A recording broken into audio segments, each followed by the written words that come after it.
Hello hello hello everyone, स्वागत है आप सभी का PWIT exam and CSIR net YouTube channel पे।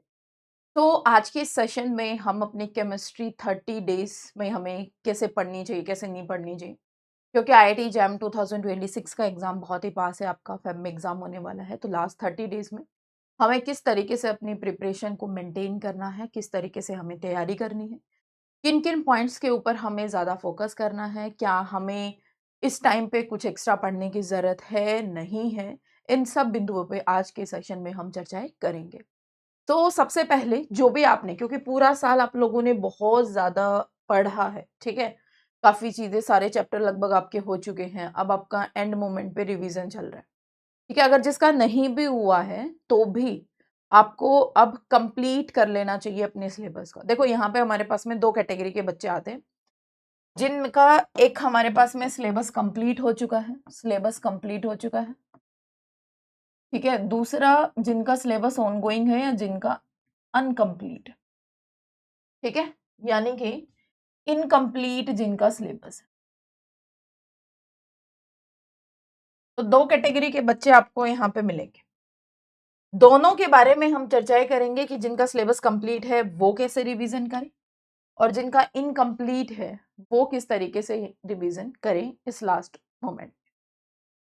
सबसे पहले जिनका सिलेबस कंप्लीट है, आप अपने नोट्स को अच्छे से रिवीजन कीजिए, जो भी आपके पास में नोट्स हैं, ठीक है? नोट्स अच्छे से रिवीजन करो, जो आपने DPPs की हैं वो आप अच्छे से रिवीजन करो। पूरा साल आपने जो क्वेश्चन प्रैक्टिस किया है, क्वेश्चन प्रैक्टिस किए हैं, उनको रिवीजन करो। अभी आपको भाई अगर कोई चैप्टर आपका बच गया है या किसी चैप्टर को याद करना बाकी है, वो आप यहाँ से कर सकते हो।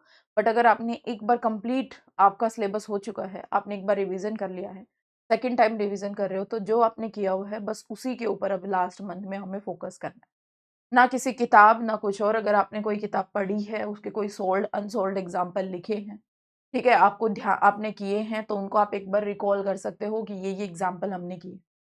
उनको एक बार अच्छे से आप रिकॉल कर सकते हो कि ये एग्जाम्पल हमने डिस्कस किए हैं। तो अभी लास्ट मोमेंट पे आपको नोट्स अपने एकदम टिप्स पे हो जाने चाहिए, आपके इतने अच्छे से रिवीजन करो। DPPs में जो क्वेश्चन आपने प्रैक्टिस किए हैं, क्वेश्चन प्रैक्टिस आप करने, ठीक है? उसके बाद बच्चों यहाँ पे आप टेस्ट देते रहिए, लगभग 20 डेज तक आप अपने टेस्ट है वो दे सकते हो, ठीक है? जब आपके पास में 10 दिन बच जाएँ, तब जो आपने पढ़ा है फिर से एक बार उसको रिवीजन कर लेना।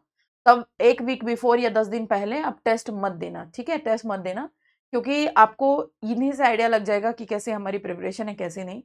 जब एग्ज़ाम से 1 हफ्ते पहले आप टेस्ट देते हो, तो आपको ये लगेगा कि मार्क्स नहीं आ रहे हैं, आपका कॉन्फिडेंस डाउन होगा, ठीक है?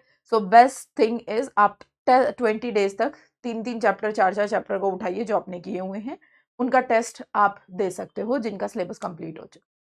अब हम बात करते हैं इनकम्प्लीट सिलेबस वालों की। देखो बच्चों, जिसके पास में अच्छी नॉलेज है, जो अच्छे से प्रिपरेशन कर रहा है, जो अपने चैप्टर अगर आपने अच्छे से किए हैं, तो जिसका 80 से 90% सिलेबस भी है ना, वो भी एक अच्छी रैंक लेके आ सकता है, वो भी एक अच्छी IIT को प्राप्त कर सकता है, ठीक है? जिनका सिलेबस इनकम्प्लीट है, लगभग 70 से 80% सिलेबस है, क्योंकि वहाँ पे आपकी एक्यूरेसी मैटर करेगी कि आप कितने अच्छे से उस सवाल को सोल्व कर पा रहे हो। हो सकता है कि जिनका पूरा कंप्लीट सिलेबस है, 4 से 5 बार जिसने रिवीजन किया है, बहुत सारे जिसने टेस्ट लगाए हैं, उसी की एक्यूरेसी बढ़िया ना हो, है ना? वही एक्यूरेसी में मार खा रहा हो और आपकी एक्यूरेसी इतनी बढ़िया हो कि आपने जो किया है वो तो एटलीस्ट हम अच्छे से कर लेंगे, ठीक है? तो घबराने की ज़रूरत बिल्कुल भी नहीं है, जिसका इनकम्प्लीट सिलेबस है, डोंट वरी। आप सबसे पहले अपने सिलेबस कंप्लीशन कीजिए, ठीक है ना? यानी कि हर रोज़ 1-1, 2-2 यूनिट जो आपकी बच गई हैं, उसको आप कीजिए, ठीक है? और साथ में मोर फोकस आपको किस पे करना है, जो आपने पहले जो चैप्टर आपने कर लिए हैं, मोर फोकस आपका किस पे रहना चाहिए, रिवीजन पे रहना चाहिए। अगर आप दिन में 10 घंटे पढ़ रहे हो, लेट्स सपोज कोई बच्चा है जो दिन में 10 घंटे पढ़ रहा है, तो 6 घंटे आप रिवीजन को दो, 4 घंटे अपना नया सिलेबस कवर करने में दो, ठीक है? मेरी बात बिल्कुल ध्यान से सुन लेना। अगर आप 10 घंटे दिन के पढ़ रहे हो, तो ज़्यादातर टाइम आपने जो पहले पढ़ा है, उसको रिवाइज़ करने में लगाओ, क्योंकि अगर आप सारा टाइम न्यू सिलेबस करने में लगाओगे, तो रिवीज़न कब करोगे? और रिवीज़न नहीं करोगे, तो जो आपने पहला पढ़ा हुआ है, वो भी आपका एक तरीके से वेस्ट ही है। ठीक है ना? इफ अगर आप 10 घंटे दिन में पढ़ रहे हो, तो 6 घंटे आप अपनी रिवीजन करो, ठीक है, और 4 घंटे अपनी न्यू यूनिट या अपना सिलेबस कवर करने में लगाओ। इसी तरीके से महीना है आपका हो जाएगा अच्छे से, but revision is most important. सबसे पहला ही पॉइंट मैंने यहाँ पे लिखा है कि इस मंथ में आपकी कंप्लीट रिवीजन हो जानी चाहिए एट एनी कॉस्ट, ठीक है, जो आपने पहले पढ़ा। आपके पास में अगर किसी ने शॉर्ट नोट्स बना रखे हैं तो जो भी फिजिकल से रिलेटेड फॉर्मूला शीट है, या इनऑर्गेनिक की आपने कोई फॉर्मूला शीट बनाई है, या फिर ऑर्गेनिक की आपने कोई रिएक्शंस लिखी हैं, तो उस फॉर्मूला शीट को रिवाइज कीजिए अच्छे से। सबसे पहले जो आपने पूरा 1 साल पढ़ा है उसी के ऊपर आपको 1 मंथ फोकस करना है। आज के इस सेशन का सिर्फ एक कंक्लूजन है कि जो हमने 1 साल पूरा पढ़ा है, जो हमने प्रिपरेशन के दौरान अपने नोट्स बनाए हैं, जो हमने प्रिपरेशन के दौरान जितने भी क्वेश्चन सॉल्व किए हैं, जितनी भी हमने डीपीपीस की हैं, इस मोमेंट पे हमें उन सब को रिवीजन कर देना है, रिवीजन करके साइड रख दे, ठीक है। सबसे पहला पॉइंट कि आपको कंप्लीट रिवीजन होनी चाहिए। उसके बाद सेकंड देखिए, नो एक्स्ट्रा कंटेंट। कई बच्चे बेटा क्या करते हैं बेसिकली कि घबराहट में, है ना, ये भी पढ़ ले, वो भी पढ़ ले, इस किताब से भी पढ़ ले, उस किताब से भी पढ़ ले, ठीक है, घबराहट में कि पता नहीं क्या आ जाएगा पेपर में। स्ट्रिक्टली अब इस टाइम पे आपने जितना पहले पढ़ लिया, किसी ने बुक पढ़ ली हो या जो भी पढ़ लिया हो, पहले पढ़ लिया है, दैट इज इनफ। उसी को आप रिवीजन कीजिए। अब यहाँ पे कोई एक्स्ट्रा कंटेंट मत पढ़िए कि कोई बोले कि इस बुक को पढ़ लें, उस बुक को पढ़ ले, बुक्स नहीं, साफ साफ बुक्स को नहीं पढ़ना।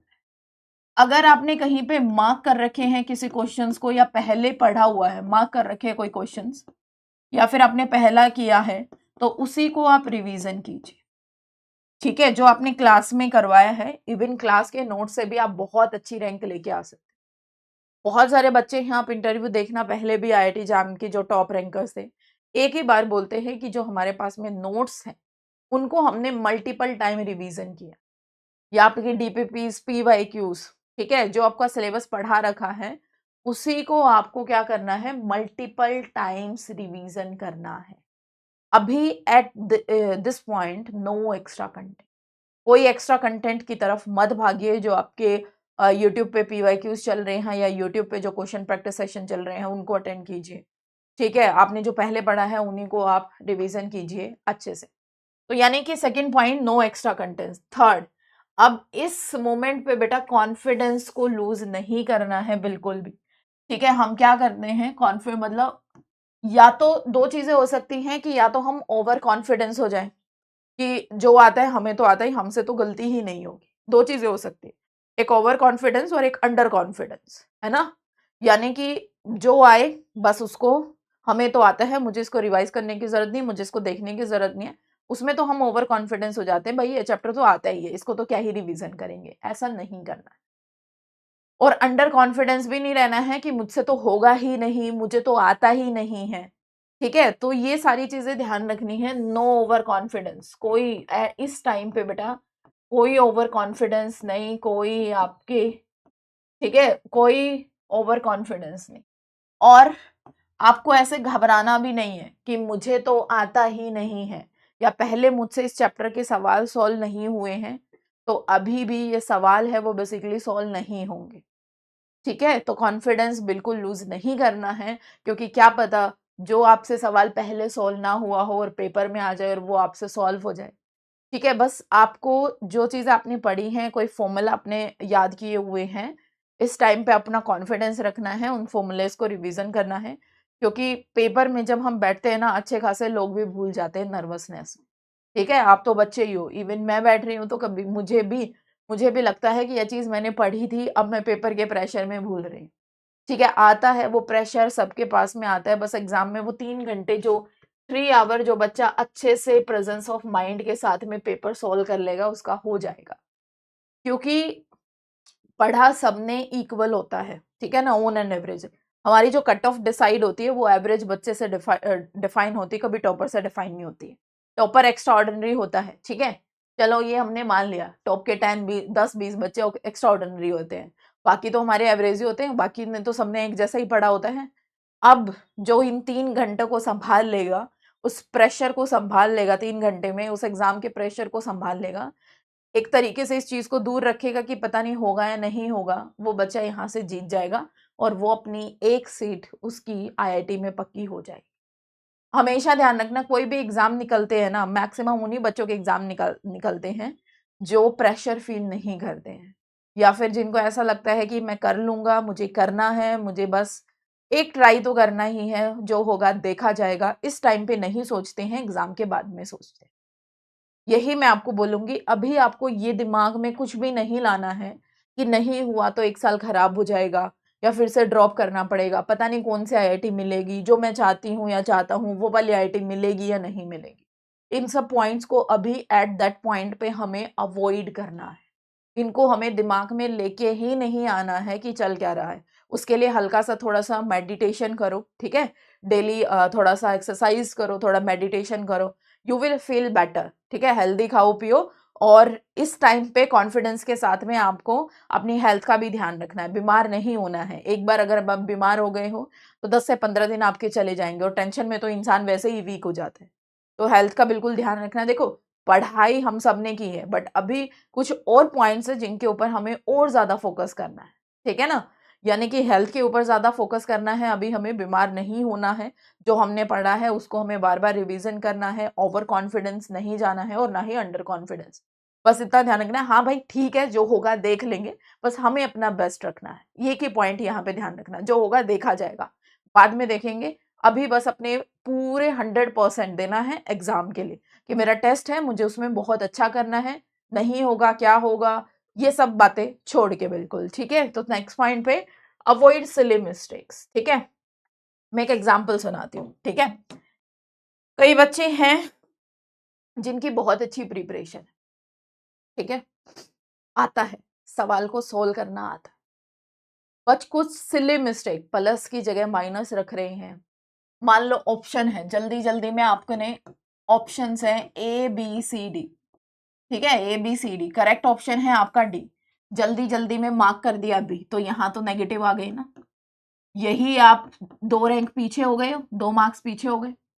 तो ये आपको सिली मिस्टेक नहीं करनी है। जब आप एनएटी को फिल करते हो, न्यूमेरिकल आंसर टाइप को, तो जब हम फिजिकल के न्यूमेरिकल्स को सॉल्व करेंगे, जब आप फिजिकल के न्यूमेरिकल्स को सॉल्व करोगे ना, फिजिकल के न्यूमेरिकल्स को जब आप सॉल्व करोगे, तो आपको प्लस और माइनस का ध्यान रखना है, क्योंकि अगर एनएटी में किसी का आंसर प्लस में आ रहा होगा और आपने गलती से माइनस लगा दिया होगा ना, तो वो आंसर गलत माना जाए। जब हम कैलकुलेशन कर रहे हैं, पॉइंट कहाँ पे आ रहे हैं, आपको पॉइंट्स का भी ध्यान रखना है। कितने इंटीजर में हमसे आंसर पूछा गया है, ये ध्यान रखना है। कोई भी ऑर्डर हमसे पूछ लिया, इंक्रीजिंग, डिक्रीजिंग, कभी-कभी हमें सिली मिस्टेक होती है, इंक्रीजिंग का हम डिक्रीजिंग लगा देते हैं, डिक्रीजिंग का हम इंक्रीजिंग लगा देते हैं। तो इन बातों का ध्यान रखना है बिल्कुल अच्छे से, इंक्रीजिंग और डिक्रीजिंग वाला पॉइंट, ठीक है? क्वेश्चन को आपको प्रॉपर्ली रीड करना है। अभी भी जब आप पेपर दे रहे हो, क्वेश्चन आप प्रॉपर्ली रीड कीजिए और इन सिली मिस्टेक्स को अवॉइड कीजिए।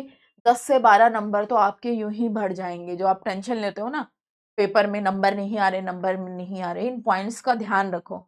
10 से 12 नंबर तो आपके वैसे ही यहाँ से बढ़ जाएँगे बच्चों, ठीक है? उसके बाद देखिए, more focus on the previous year questions.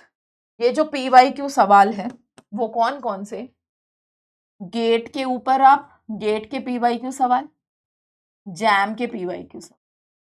क्योंकि जब मैं आपका सेशन ले रही थी यूट्यूब पे, तो जो गेट में पूछा हुआ सवाल है, गेट 2018 में पूछा हुआ सवाल, सल्फर हैलाइड्स का इपॉक्सिडेशन का, एज़ इट इज़ जैम 2021 में पूछ लिया, ठीक है? कभी-कभी नेट के पीवाईक्यूज़ से स्टेटमेंट उठा लेता है, कभी-कभी गेट के पीवाईक्यूज़ से स्टेटमेंट उठा लेता है।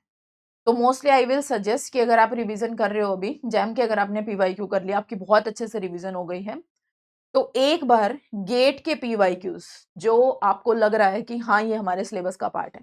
देखो गेट के पीवाईक्यू भी आपको 2 टाइप के मिलेंगे, एक काफ़ी हार्ड मिलेंगे, ठीक है? एक थोड़े ईज़ी मिलेंगे और एक थोड़े मॉडरेट मिलेंगे, ठीक है? जो आपके सिलेबस से मैच करते हैं ना, कि ये हमने पढ़ लिया है, ये हमारे सिलेबस से मैच कर रहा है, उस टाइप के आप पीवाईक्यू करो।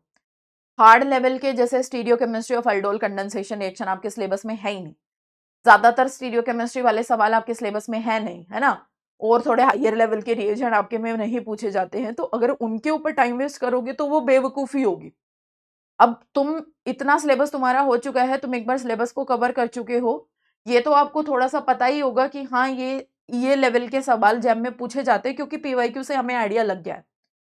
ठीक है? तो वो बेवकूफ़ी नहीं करनी है, एक हार्ड सवाल लेके बैठे हो, आधा घंटा उसके ऊपर लगा रहे हो, ना इधर जा रहे हो, ना उधर जा रहे हो, वो बेवकूफ़ी नहीं करनी है। ऐसे सवाल जो आपके सिलेबस से मैच हो रहे हैं, जिनको देख के लग रहा है कि हाँ, ऐसा कुछ हमने पढ़ा है, उनको मैं सॉल्व कर सकता हूँ, थोड़ा-सा मुझे दिमाग लगाना पड़ेगा, उस टाइप के गेट के पीवाईक्यू सवाल आप कीजिए, चाहे फिज़िकल के हों, चाहे इनऑर्गेनिक के हों, चाहे ऑर्गेनिक के हों, I will suggest.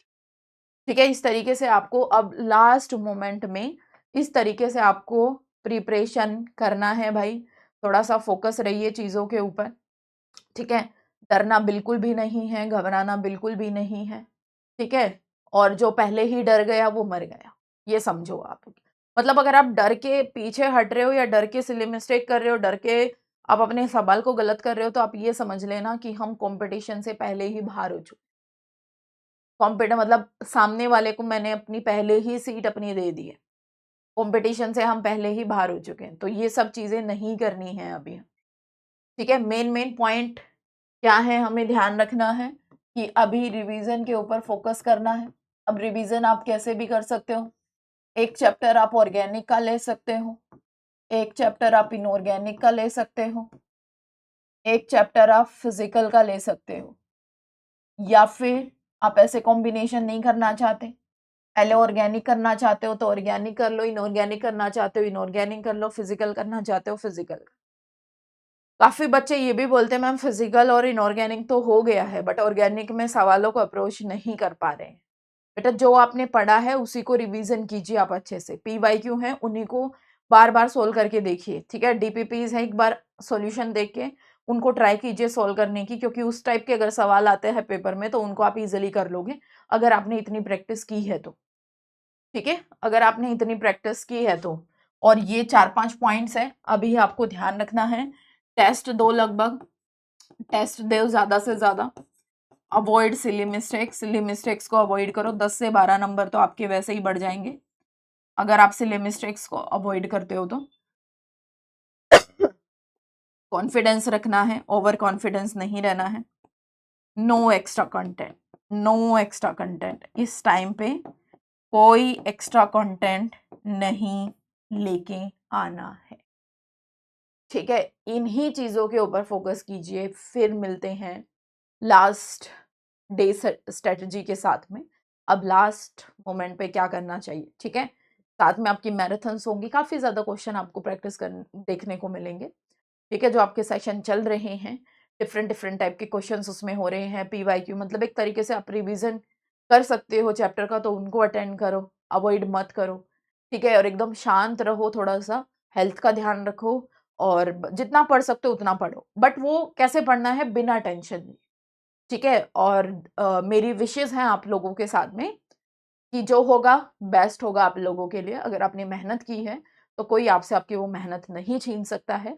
All the very best for your exam और बेस्ट ऑफ लक, ये भी मैं आपको बोलूँगी, ठीक है? आपने बहुत मेहनत की है, आपको मिलेगा जो आप चाहोगे।